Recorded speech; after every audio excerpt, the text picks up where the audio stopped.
Қазақстан тарихындағы жауынгер әйелдер арасындағы ең даулы және ұмтылып бара жатқан тұлғалардың бірі Зарина Патшайым.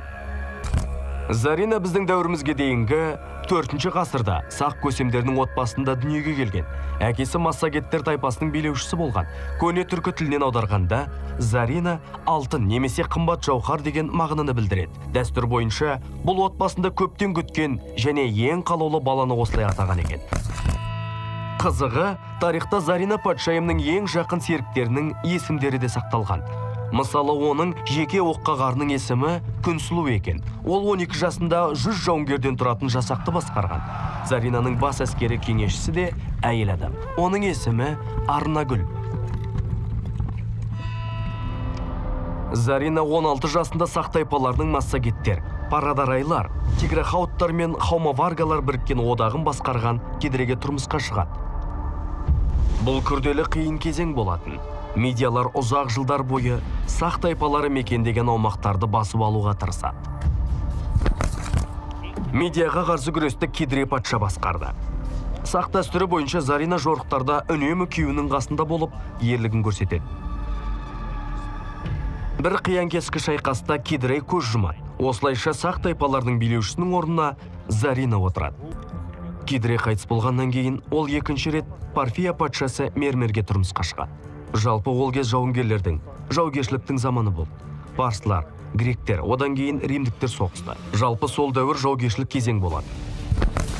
Зарина медианы жеңу үшін зор мүмкіндігі болғандықтан, парфяндармен одақтас болып, олардың билеушісі мәрмәрмен бас қосады. Алайда, жалпы қабылданған тәжірибеге қарамастан, ол өзінің сақ тайпасын дербес және жалғыз басқаратындығы туралы күйеуімен келісімге келеді. Медиалықтар жеңілгеннен кейін, ерлі зайыптылар арасында билік үшін тартыс басталады. Осындай текетірестің бірінде Зарина мәрмәрді өлтіреді. Аңыздарда мәрмәр менің күйеуім, бірақ маған халқым мен елім қымбат деген екен. Алайда басқа да нұсқалары бар.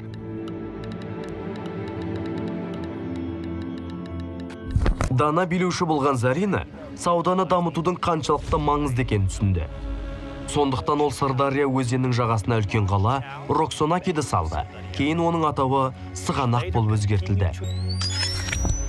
Жалпы патшайымның өмір жолы аңыз әңгімелермен астасып жатқандықтан, оның қайсы шындық, қайсы жері аңыз екен анықтау қиын.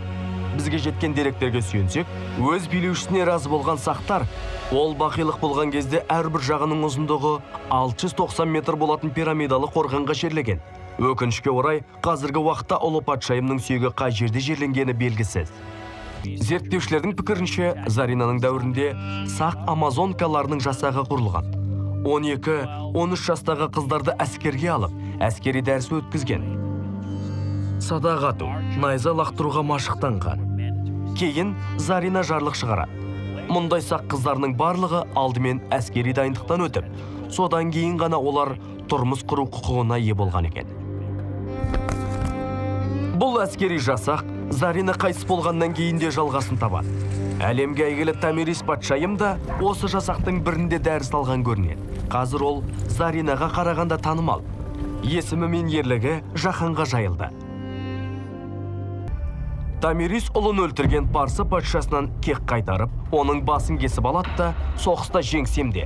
Бірақ сен бауыр етім баламды қыршыннан қиып, мені тірідей өлтірдің. Сол үшін сені қанға тойғызуға ант бердім. Енді солғанды іш деп, оның басын қан толтырылған торсыққа салғызады.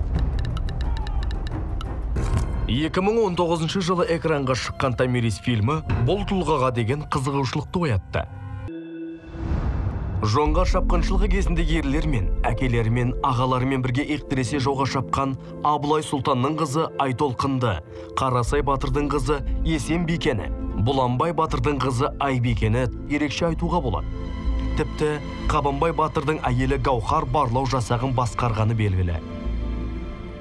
Гаухар барлық ірі шайқастарға қатысқан. Бұл туралы әңгімелер жиі аңызбен астасып жатады. Осындай бір шайқаста Гаухар ұрыс даласына асау түйелерді айдап шығады. Мойнына құрық тимеген ойсылғара төлінен абыржыған жоңғарлар үреге бой алдырады. Соның арқасында қазақ жасағы жеңіске жеткен деседі.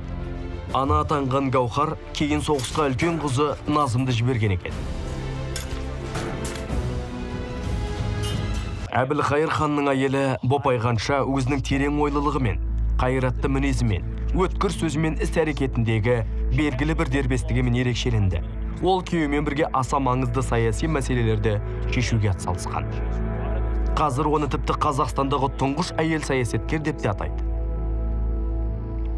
Шыңғыс ханның 4-ші әйелі Құлан ханым туралы айтпай кету мүмкін емес.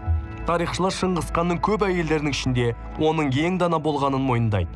Ұлы император өмірінің соңына дейін Құланның сөзіне құлақ асқан екен.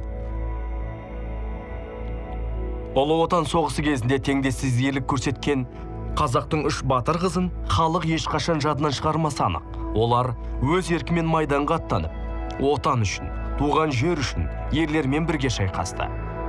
Қазақтан шыққан тұңғыш ұшқыш Хиуаз Доспанова, пулеметші Мәншік Мәметова мен мерген Әлия Молдағұлова кеңес одағының батыры атанды.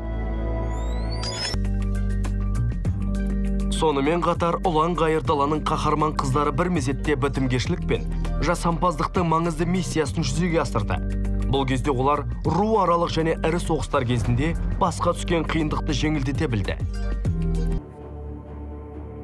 Сол жылдардағы жиһан кездердің де жазбалары дала әйелдері мәртебесінің жоғары болғанын айғақтайды. Осы аймақта мен әйелдердің үлкен құрметке лайықты екенін көрдім. Олар ерлерден де қадірлі дейді. 14-ші ғасырда Қыпшақ даласын аралаған араб саяхатшысы Ибн Баттута дәл осылай деген екен. Ол Алтын Орда ханы Өзбек ханның сарайындағы әдеп ғұрыпты сипаттайды.